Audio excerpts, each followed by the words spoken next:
honestly, as I'm watching this fight, I was like, it all makes sense on why he doesn't want to fight Tom Aspinall. Man, 4 years away, and it showed. But it showed because, I'm being honest, it showed because of the guy he was fighting. And I say it all the time, Josh. It's a matter of, what I love about MMA is all the options, all the ways that you can win, all the ways that you can lose, all the things that you can do. Yeah, there's rules, but there's so many things. And I always talk about guys that limit themselves to one thing. A la Stipe limits himself to being a stand-up boxer. Mm-hmm. So Jon doesn't have to worry about the kicks. He doesn't have to worry about a whole lot of those things. Where when you're facing Jon Jones, look, the guy brings an entire fucking MMA game. He's hitting you with goddamn spinning back kicks. He's hitting you with fucking oblique kicks. He's hitting you with calf kicks.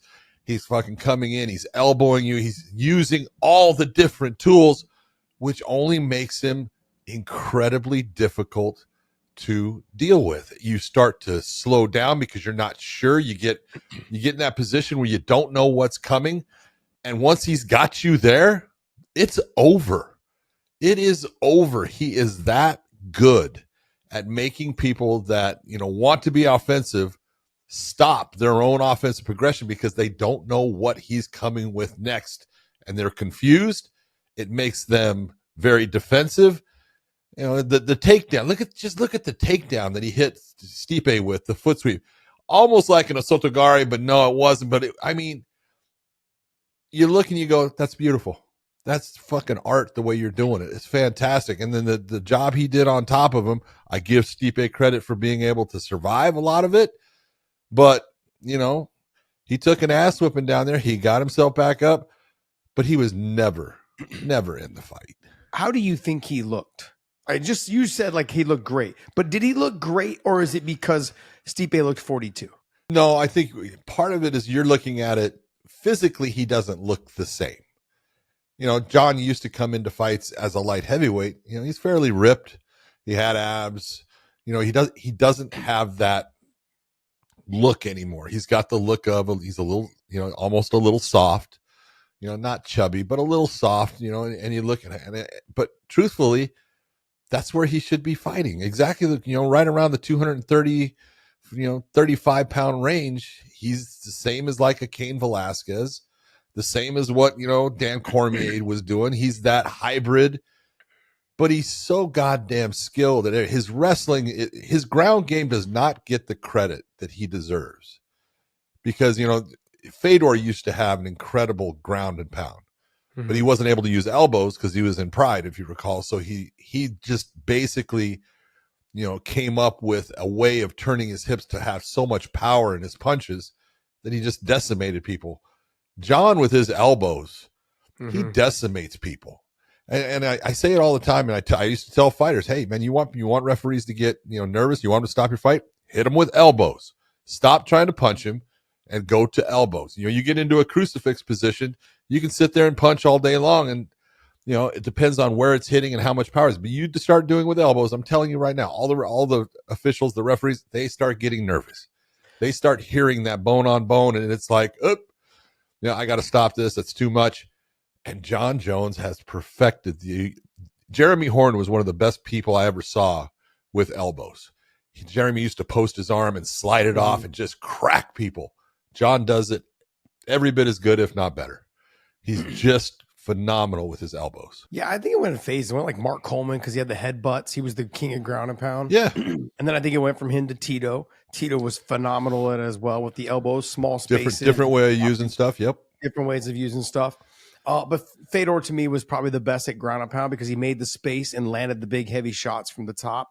But I got to be honest, man, Jon Jones is the best ground and pounder I think I've ever seen because he mixes it up with the striking. He's also got the reach and the range to stand over you and still hit you. And then his elbows to me are the best I've ever seen. And his body positioning when he moves himself to the right position so he can have power on those shots. There was that one point where Stipe was able to slide himself back into a full guard, and I heard people actually contacted me saying, "Was he headbutting him to the body?" I go, "No, he was throwing elbows." It looked like he was though. Yeah, it did look like it, but he was throwing elbows. And he just slowly built the elbows, but he did try to headbutt him twice to the body. Yeah. That was because he's trying to throw emphasis No, on there was the no elbow elbow, stuff. John. He literally he headbutted him. Go back and watch the fight. Really? Again. I'll have to go watch it again. He literally headbutted him to the body. And then, Yeah. I mean, I saw the elbows too. I saw those because that was like my bread and butter. I did that all the time in the gym, right into the sternum. Loved it. He pulled the Mike Kyle, the headbutt to the sternum. Yeah. It's like, John, I can't hit though. Both my hands are broke. Dude, I felt so bad for him. I've seen some of the stuff on social media, like, oh, he looks phenomenal. He looked this, he looked that. I didn't think so. I thought Stipe looked more old than John looked good. How many shots did Stipe truly land? When he did land, I mean, he landed a hard, clean shot. No, he did. He there was a couple times he had John actually running. Right? Yeah. Like literally turning his back and running. Yeah, and John's done that before. That's one of his escape, to reset. But you take a look at what Stipe was trying to do, and for the most part, I'm going to sit there and say out of the 3 rounds, well, not even 3 rounds, but out of the, let's say, 13 minutes of time, he was in control of that fight for 1 minute of it. In no way am I trying to put Stipe down. I love Stipe. I think he was a fantastic champion. He's a great fighter. He's a great person. It's just that he was facing somebody that made him even look older than he really is. Okay, I can go with that as well. But I also, even though he looked older than he really is, I felt like John looked old as well. 38, 39, like old. And and you can get away with it a little bit more in the heavyweight division. But I can see, honestly, as I'm watching this fight, I was like, it all makes sense on why he doesn't want to fight Tom Aspinall. I'm not saying he's ducking him because I know John's not afraid of him. That's not even the talk. To me, that's not even going through my mind. Jon Jones will fight anyone if the money is right, and he's setting this up to make the biggest payday he could possibly make. Smart to fight Tom Aspinall, which is I think is brilliant. Smart. What Very does he do? Smart. Exactly. He knows he's on his way out. He knows that everyone's going to be chomping at the bit to fight him. Sure, he did the foot sweep, all those things. Stipe looked stiff. He looked, obviously, ring rust looked it. But also, too, John was able to get away with the things that he was able to get away with when he was fighting the smaller 205-pounders. The hand on the head, keeping the distance in the range. Stipe doesn't have anywhere near as long a reach as Jon Jones. John utilizes that reach a lot more. I agree with you. Than almost I agree anybody. with you. Yeah. And when I was watching this fight happen, Stipe just didn't have the speed to get in. He didn't have the speed to get there. He didn't have the reach to get there. And it was, even though Stipe and him looked like they were almost eye to eye when it came to face-offs, just the way they use their body mechanics and the way that John uses his reach, they're able to post on the forehead, able to circle and keep that distance and create angles off of putting the hand in the face to block you from your vision. Those are all things he does very well. He's been doing it his whole career. He looked his age. Jon Jones did. And I was not overly impressed, to be honest. And this is not a dig on him. See, he's done everything in his career. He is I understand what you're saying, but you also got to figure 2 years away coming off of an injury. That's not an issue at all. Are you looking and saying that he had ring rust? Probably. Really? I would probably say it could be ring rust, John, or it could just be that he's 38 years old. Yeah. Like the two things can be true. True. And I felt like last night, I mean, there was moments where, like, if you he was turning his back and running away from a 42-year-old who was having a hard time reaching him, getting to him. And even when he did land some good shots, you could tell that John was like, oh shit, you did hit me. You got me clean. Okay. That stung.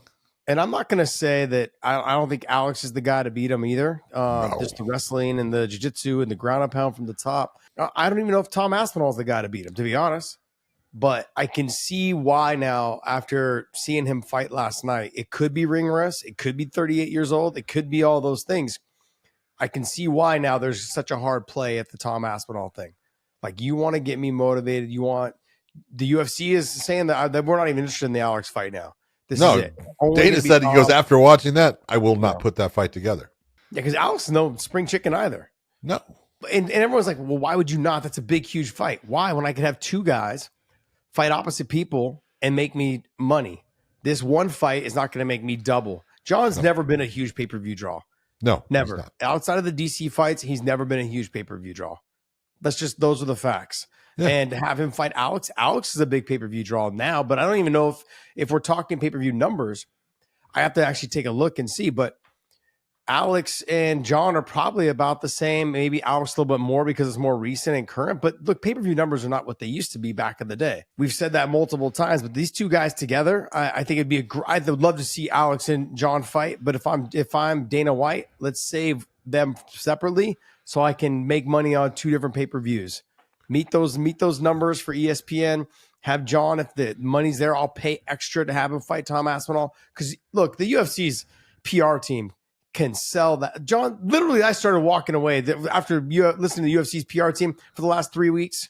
I thought Stipe had a chance. that's how good they are. Stipe landed some good shots, but overall, John was eating his body up, which was a brilliant move. Absolutely. The way he did it, you know that when you got that kick coming in, even when you start sweeping your arm, to knock it out of the way, dude, it hurts your arm after a while because your arm gets cracked. Oh, absolutely. You I know, went through and that it's with like- Tony Ferguson. It was horrible. My forearm was swollen for probably 2 weeks, week and a half. It finally was stopped being tender after about 2 weeks. John's never had fast hands. Nope. But his kicks are lightning fast. Yep. He gets them there quick and they're accurate. And the way he toe punts right to the gut, it's nasty. He also does a great job of closing the distance with the kick. He doesn't leave his plant foot. He steps his plant foot forward as he's bringing that foot up, and he closes that distance, which makes that kick land. Sometimes it actually, there's times that you can see he actually crushes his space, but for the most part, he does a great job because those guys are starting to go back to get away from it, and they can't. He's too long. I also was just looking at Jon Jones going, you are starting to show your age inside the cage. Yeah. And the good thing is, going up to heavyweight, he can get away with it for a while. I think he can get away with it for a long time because he has the ability to wrestle. My thing is, John, I saw his takedowns are not fast. He didn't want to waste a lot of energy in those areas. At 38, he didn't. He did the first. Yeah. But I'm saying there was one shot. There was a moment where he did like kind of a half-ass shot, and Stipe just dropped his hands, lifted him back up, got the underhooks. Yeah. And you can tell that John's not looking to like drop down on a leg and try and lift and scoop, and he's not doing that. So that was always, I felt like, the benefit to him going up into heavyweight is that none of these guys can wrestle at a level that he can wrestle at. Maybe Curtis Blades, what's it called? Gelton Almeida. They can maybe hang for in the wrestling department, John. Yeah, no. You say not no, in MMA. If it Blades around for like a whole round, and then he got Hold on, what did he do exactly? I'm talking wrestling, John. I'm not talking kickboxing and submissions. I'm talking like in terms of them getting in on him, physical size of those two guys and the wrestling ability. They could give him a problem with the wrestling. They can't give him any problems on the feet with the striking, that's for sure. I thought the benefit of him going up to heavyweight, and I'll always think this: DC going to heavyweight, Kane being at heavyweight, is the wrestling. Brock Lesnar having success at heavyweight. It's because of the wrestling. Heavyweight guys, once they get put on their back, they're fish. They're just turtles stuck.